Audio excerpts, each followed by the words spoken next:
Columbia University in the city of New York. The 3rd of May, 1968. The Grateful Dead play on the porch of Ferris Booth Hall in support of the student revolt over the university attempting to gentrify Morningside Park in Harlem to install a new gymnasium.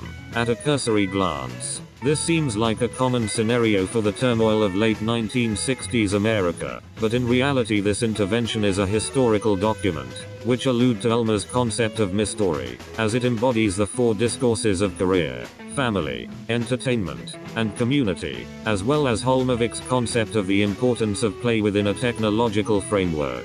The discourses, and the distinct cora that sprang forth as a product of the Dead's popsicle, are the embodiment of the value of play in the electorate world as set forth by both Ulmer and Holmovic.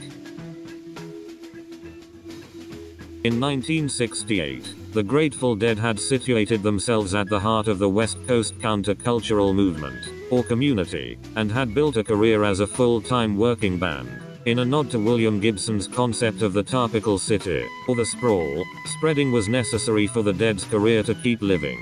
To do so, needed to enlist the help of others in a version of what Latta refers to as the actor network theory. One link in this actor network theory can be considered one of the predecessor to the hacker, the taper. Tapers, as a long-time fixture on the Dead's road scene, had to invent methods and equipment within a physical core at each show, and then find elaborate ways to distribute the recordings to a worldwide network.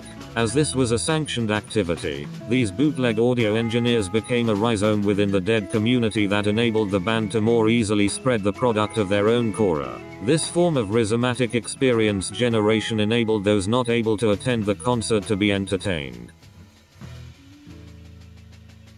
As the band's community and career flourished, the need for bigger and better equipment, that was also portable, generated the need for conductive thinking and flash reasoning within a generative space to develop new technologies. One Stanley Usley, a chemist who supplied LSD to the band as well as to the counterculture community in the San Francisco Bay Area, reportedly developed what is commonly known as the Wall of Sound, while immersed in his own cora, the acid trip. What may have at first looked like the playful scrawling of a child, in fact contained the answer to creating the first live-monitored sound system, as well as noise-cancelling headphone technology which was later sold to NASA. While not recommended, the ludic connotations of recreation hallucinogen use resulted in remarkable feats of technology. In the early 1970s, Deadheads at Stanford's Artificial Intelligence Lab, working within the choral code of the Advanced Research Projects Agency, or ARPANET, connected to MIT's Media Lab,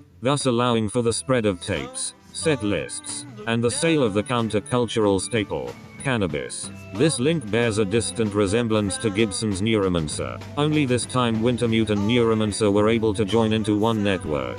Through the play generated by the hacker ethic and working outside of the boundaries of what Holmovic describes as the proprietary, scientifically anointed spheres of power, this link has remained unbroken through BBS, Usenet, and into the modern iteration of the World Wide Web.